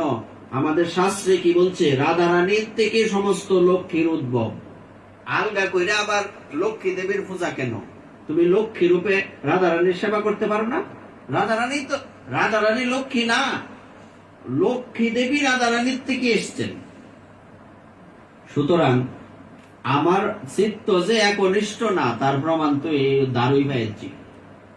কত জায়গার ডালে গালে বললে তো ভগবান পাওয়া যেত না। তুমি কারে ডাকতেছ? কে দিব জায়গা? এই জন্য বুদ্ধিমান যারা মহাপ্রভুর আশ্রয়ে আছেন, তাদের পঞ্চতত্ত্ব আর রাধা গোবিন্দের সেবা। গুরুবর্গ, বৃন্দা দেবী সিংহাসনে একটা পঞ্চতত্ত্বের বিগ্রহ বা চিত্রপট, রাধা গোবিন্দের চিত্রপট। হ্যাঁ, আর কি? বৃন্দা দেবী থাকবেন, গুরুবর্গ। এই অত ভগবান কার পূজা দেও? তুমি যে ঘন্টা বাজায় পূজা করো, ও ভোগ যে লাগাইতেছ, সবার পূজা দিতেছ, জগন্নাথ দেবের ভোগ লাগাও। হ্যাঁ, কোন মন্ত্রে লাগাও কও? এই মন্ত্র পাইছো গুরুদেবের থেকে? নৃসিংহদেবের ভোগ লাগাও, চিত্রপটটা রাখা দিছ, নিমন্ত্রণ করে তুমি আমার বাড়িতে নিয়ে আমার বয়াতে রাখছো আসনের মধ্যে, স্বর্ণের আসনে। আমি কি আপনার কি কথায় স্পিফাইট বলবো? খাওয়ান দেওয়া লাগতো না? এই জন্য এত চিত্রপটেরও দরকার নাই, শুধু পঞ্চতত্ত্ব আর রাধা গোবিন্দ, বৃন্দা দেবী, গুরুবর্গ, শেষ। সিংহাসনে আর কিছু দরকার নাই। হ্যাঁ, তো আমি সেবা দেই না, শুধু শুধু বসায় রেখে লাভ কি? ও না, সবসময় যে দেই যে একটু ফুল তুলসী দেও, খালি আমার একটু স্নান করাই দিবা, প্রতিদিন স্নান করাই, একটু তিলকটা করাই দিবা। খাওয়ান লাগে রে, সাধুরার খাওয়ান লাগে, আমরা খাই নিব। তখন আমি চাইতাম না, কয়দিন ফেটের গীতা কই থাকবাম তোমার বাড়ি? আমি তো এমনি চাইতাম গিয়া, পারলে লাডি লইতাম থাকি নাকি, তো ভালাই তোর বাই তুই থাকতাম না। শেষে কি দেবদার আমাদের প্রতি কি অসন্তুষ্ট হইব কিনা? সুতরাং এই আসন ভৈরা অত জনের, অত বেডেনের তো জামাই বানান যেত না, স্বামী তো একজন থাকবো। তেমনি আমার আশ্রয় কেবলমাত্র এইগুলি তো আমার কথা না, এই বাণীগুলি কার বাণী? হ্যাঁ, ভগবান শ্রীকৃষ্ণের। এখানে কত সুন্দর কথা বলছে, যিনি ভগবানকে তার একমাত্র আশ্রয় বলে গ্রহণ করেছেন, অত ভগবানের পূজা করবা কেমনে? সময় কই? জ্ঞানের দ্বারা তার সমস্ত কলুষ সম্পূর্ণরূপে বিধৌত হয়েছে এবং তিনি জন্ম মৃত্যুর বন্ধন থেকে মুক্ত হয়েছেন। তার জন্ম মৃত্যুর বন্ধন থেকে মুক্তি, নতুবা আর কারো জন্ম মৃত্যুর বন্ধন থেকে মুক্তি সম্ভব না। তারপর এখানে দেখুন, এটা আগেও বলছি, জ্ঞানবান পণ্ডিতেরা বিদ্যা বিনয় সম্পন্ন ব্রাহ্মণ, গাভী, হস্তি, কুকুর ও চণ্ডাল সকলের প্রতি সমদর্শী হন। এটা তো আমরা আগেও বলছি, আর দ্বিতীয় বলার অপেক্ষা নাই। এরপরে এই অধ্যায়ের পঞ্চম অধ্যায়ের 29 সংখ্যক শ্লোকে কি আছে? এখানে বর্ণিত আছে যে ভগবান কি বললেন। এখন প্রশ্ন করতে পারেন, একটা সুন্দর প্রশ্ন, যে এই তাইলে পঞ্জিকাতে লেখা কেন অমুক দিন অমুক পূজা, তমুক দিন আমরা করলে সমস্যা কি? আমরা করি না, ভগবানের সেবা তো করিও, হেটিও করলাম, সমস্যা তো নাই। হ্যাঁ, এই জায়গায় এবার দেখুন, হ্যাঁ যদি রাগো না পূজা করলে, রাগ হইতো না দেব দ্বারা।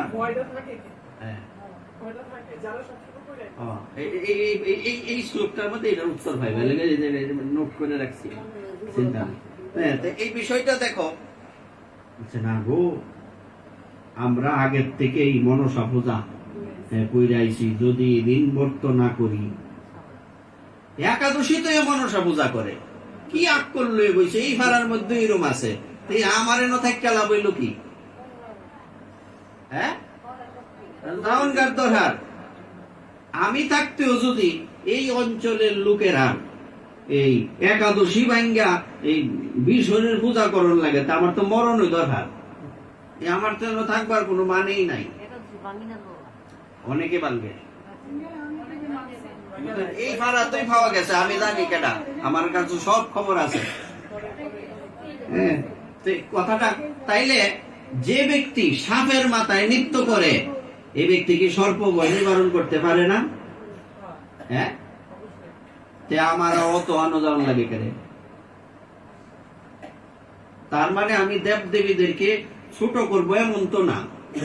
এখন প্রশ্ন করতে পারেন, এরা যদি রুষ্ট হয়, কেমনে রুষ্ট হবে? এই শ্লোকটা এখানে বলছে যে ভোক্তারম যোগ্য তপসাম সর্বলোক মহেশ্বরম সুহৃদম সর্বভূতানাম জ্ঞাত্বামাম শান্তি মৃচ্যতি।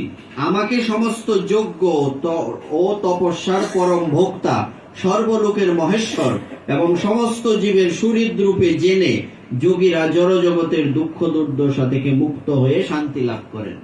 এই কথাটার মধ্যে আমরা এই বিষয়টা আনতে পারি। যেমন ভাগবতে একটা শ্লোক আছে, সেখানে বর্ণিত আছে যে বৃক্ষের গোড়ায় জল দিলে আলাদা করে পাতার মধ্যে ডালের মধ্যে জল দিতে, ওইটা কি সময় নষ্ট কিনা?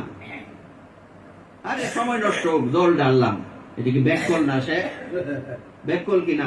আরে তুই গুড়ির জল দিলে তো এটা উপরে জল দেওয়ার দরকারটা কি? আমি দিলাম তো, এটা তো সময় নষ্ট।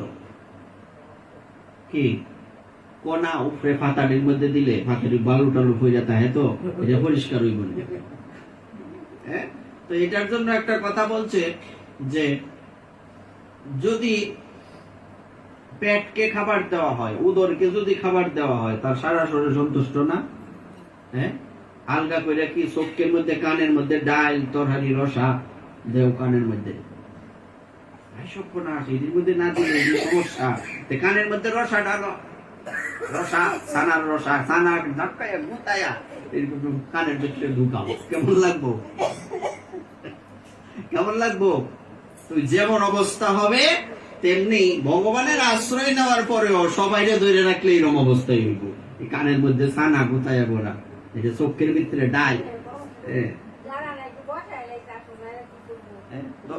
তুমি তো পূজা দেও না, লাভ কি? হ্যাঁ, উঠাই লেগা কোনো দরকার নেই। যদি মনে করো পূজা দিবা এবং তাদের নামে নিবেদন করবা, তাহলে রাখো। হ্যাঁ, নিবেদন করো না। তুমি গোবিন্দের নিবেদন এই কেমনে করবা এটা জানো না, তো তুমি হারারে কোন সময় করবা? কথাটা ঠিক আছে কিনা? এতে কোনো অপরাধ নাই। এটা কেন হইব? কেমনে হইব? তুমি যার কথাটাকে বুঝতে হবে। প্রসাদ কেমন পাইব? জগন্নাথ দেব কি গোবিন্দের প্রসাদ পাইব? সব খিচুড়ি বানায় তাছ। ভগবান নৃসিংহদেব কি গোবিন্দের প্রসাদ পাইব? হ্যাঁ, লোকনাথ বাবা তো গুরুবর্গের মধ্যে, এইটা তো সাধু আছে লিস্টে, তো এই সূত্রের মধ্যে তো এটা পড়ছে ওই বংশী বাবা, এরা তাও এরা থাকলে সমস্যা নেই। ঠাকুর মহাশয় থাকবো তাও। নৃসিংহ দেবতা, তুমি গোবিন্দ যেই কথা, নৃসিংহ দেবতা গোবিন্দের যে তুমি নিবেদন করছো, এখন কইবা যে দুইজন যদি এক হয় তো এক মন্ত্রের তৈল, বলতে পারো কিনা? কিন্তু এই প্রশ্নটাই করতেছ। কিন্তু এখানে একটা সমস্যা আছে। সমস্যা হচ্ছে এই নাম তো আলাদা নাকি? নাম আলাদা না? আমি তোমার বাড়িতে নিমন্ত্রণ করছো কয়জনের? ধরো 5 জন বৈষ্ণব নিমন্ত্রণ করছো। তো 5 জন বৈষ্ণব নিমন্ত্রণ করে একটা থালে ভোগ দিলাম, দিয়া এইবার এই মন্ত্র কারে কইছো? একজন বৈষ্ণবের ধরো আমার নামে কইছো, তুমি আমার সামনে তালটা দিতেছো, আর আমার দুই সাইড দিকে যে আমি মধ্যে বইছি, দুই পাশে যারও 60 জন আছে, দুইজন 60 জন, এরা তো ভাগ করে বই দিয়েছে বেকুলের মধ্যে। হ্যাঁ, নিবেদন করছো কারে? হেরা খাই বই রাখতে। তুমি এদের মধ্যে তো নির্দিষ্ট করা আছে এই নামে তুমি নিবেদন করছো। যদিও হেরা আমার হইল, ধরো আমারই আরো 4টা রূপ, যে হেরা হেরা তো বই থাকবো, নিবেদন করছো, নাম তো আলাদা। সুতরাং এই বেজালো গিয়া লাভ নাই। আলাদা বুক দিলে এই বুকে তুমি একটা বুকের মধ্যে মূলত হিসাব করলে প্রতিদিন 10টা 20টা বুক দেওয়া লাগবে, এটা সম্ভব? নরমালি হিসাব করলে তো পঞ্চতত্ত্বের 5টা, রাধা গোবিন্দের 2টা, 60টা। নরমাল হইলে তো 60টা বুক দেওয়ার কথা নাকি? এখন 60টা বুক কি আমাদের দেওয়া সম্ভব? একটা বুকের মধ্যেই সবারে নিবেদন করতে পারলে কোনো সমস্যা নাই। করো সিরিয়ালে, প্রথমে নবদ্বীপ, পরে বৃন্দাবন, কোনো সমস্যা নাই। নরমালে বলছে কি 4টা ভোগ, তাও যদি না পারো দুইটা, না হলে একটা হইলেও বুক, একটা বুকের মধ্যেই তুমি সবাইরে সিরিয়ালে নিবেদন করতে পারবা। তো নিবেদনের মন্ত্র তো জানো লাগবো, আসল দিক তো জানো না, অত সবাইরে বইলে এই কোন সময় শিখবা, সমস্যা তো এনো আছে কি। তো এই জন্য মন্দিরের ব্যাপার আর ঘরের ব্যাপার এক না। যেমন আমাদের মন্দিরে তো সব আছে, শালগ্রামের টাল, মন্দিরের হিসাবটা আলাদা, এবং আমরা তো সবাই নিবেদন করি, নিমন্ত্রণ করে বয়ে রাখছি না, সবাইরই জনে জনে সবার নামে নিবেদন আছে। এত কিছু যদি করো তো তোমার সারাদিন লাগবে পূজা দিতে কি, আর এত করার আর এত করলে মাথার মধ্যে এত কিছু লোড নিতে পারতাম না আমরা সবাই। শালগ্রাম শিলা বর্ণনা আছে যে নরমালি ব্রাহ্মণ ছাড়া শালগ্রাম শিলা সেবা দেয় না, এবং ব্রাহ্মণের বউ পারত না। এক, দ্বিতীয়ত আমরা শাস্ত্র থেকে জানি, গ্রন্থে পুরাণে আছে, তবে কেউ যদি সদাচার সম্পন্ন হয়, সে মহিলা হোক, পুরুষ হোক, শূদ্র হোক, ব্রাহ্মণ হোক, শালগ্রাম সেবা সে করতে পারে, সমস্যা নেই, শালগ্রাম সেবা সে করতে পারে, এরকম বর্ণনা আমরা পাই। এখানে আমাদের ভগবান কিন্তু আমাদের এখানে কোনো ছোট বড় নারী পুরুষ এসব ইয়ে করে নেই, করতে পারে।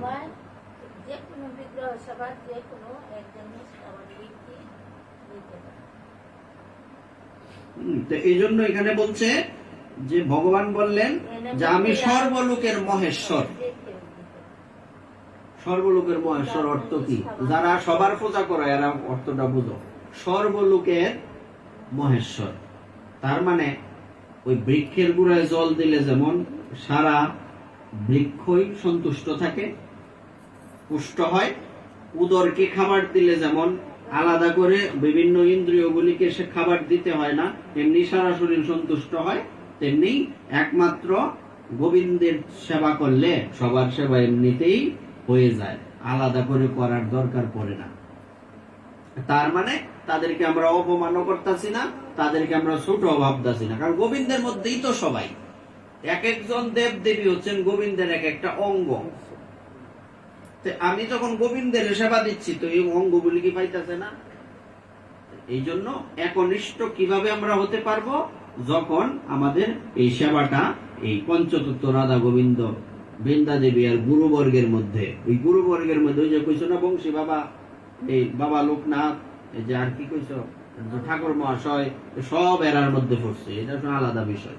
তারা আলগা ভোগের ব্যবস্থা নাই, তারা সবাই প্রসাদ পায়, তারা গুরু বলবো। এনা আরো অনেকের রাখিয়া দাও, তাতে কোনো আপত্তি নেই।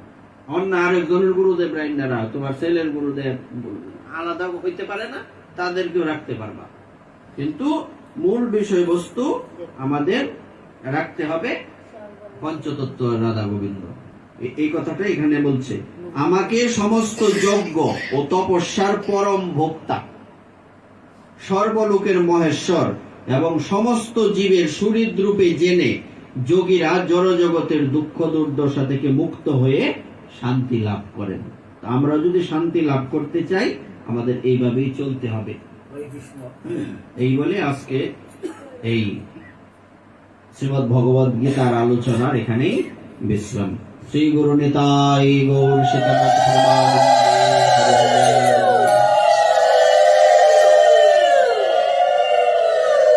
এই বিষয়ে কারো কোনো প্রশ্ন আছে?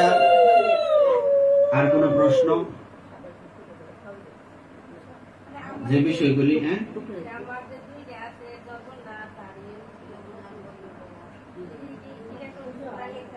সেটা শুনে রাখলে বোঝা দিবা, নিবেদন করবা, তাদের মন্ত্র শিখতে হবে, অনেক কিছু আদতেই আসল নৃত্য পারি না। আর ওনাদের সেবাটা মূলত ওই তিথি অনুযায়ী, যেমন নৃসিংহদেবের সেবা আমরা মন্দিরে অবশ্য করি, যেহেতু চিত্রপট আছে সেবা করি, হ্যাঁ, কিন্তু এই বিশেষ তিথিতে ব্রত করা হয়, বিশেষ তিথিতেই তাদের পূজা হয়, সব সময় পূজা অপেক্ষা নেই, পূজা দিতে হবে, আলাদা ভোগ দিতে হবে। এইভাবে ইয়ে করা যায় না, আজ পরে শিখলে শিখতে পারবা। আর এই বিষয়গুলি যার যার গুরুদেবের থেকে শিখতে হবে, মানে এগুলি তো গোপনীয় মন্ত্র। কাল কবে বলছিলাম, কালকে না, না এর আগের দিন একটা কথা কিন্তু আমরা বলছিলাম যে এই কবে, কালকে নি, যে অর্জুন কখন, আরে ভগবান শ্রীকৃষ্ণ কখন অর্জুনকে গ্রহণ করলেন? প্রথমে কি বললেন? যে আমি তোমার শিষ্য, হয়েছে না, সর্বতভাবে শরণাগত। এই কথাটা যখন বলছে তখন অর্জুনকে ভগবান শ্রীকৃষ্ণ উপদেশ করলেন। তেমনি এই বিষয়টা দিয়ে আমরা এটা বুঝতে পারি, কিছু কিছু বিষয় আছে যে বিষয়গুলি নিজ নিজ গুরুদেবের থেকে জানতে হয়। এটা সবাই বলতে পারবে না, এই অধিকার সবার নাই। এবং এই কথাটাকে সবাই ওইভাবে গুরুত্ব নাও দিতে পারে। হ্যাঁ, এটা খুব সেন্সিটিভ বিষয়। যখন একজনের কাছ থেকে আমি শিখলাম একটা বিষয় আবেগে, হ্যাঁ, পরবর্তীতে আমি এই কথাটা মানলাম না, তখন আমার অপরাধ হইল না? এটা একটা ব্যাপার আছে।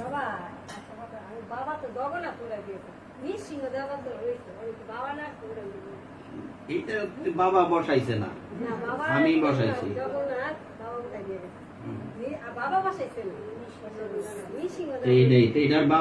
যুক্ত করে লাভ নেই, তবে থাকলে পূজা করতে হবে, থাকলে সেবা দিতে হবে, তার নামে নিবেদন করতে হবে। থাকলে সমস্যা নেই, রাখতে। আর এরা তো মন্দির, বড় মন্দির, আর জিনিসও বড়, অভাব নাই, ভর্তি। আবার অদা গোষ্ঠী, আর গোষ্ঠীও বড়, ভগবানও রাখছে বড়।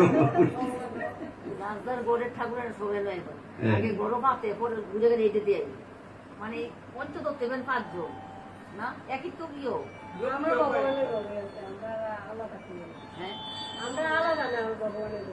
শ্বশুর তুলে দেখেছেন, পরে যারা বসেছিল রূপনের মা বড় নিয়ে বসেছে, বড় ভাই আইসে শ্বশুর তুলে পেয়ে গেছে। ভক্তরা কারা কারা আছে সবাই দেখো,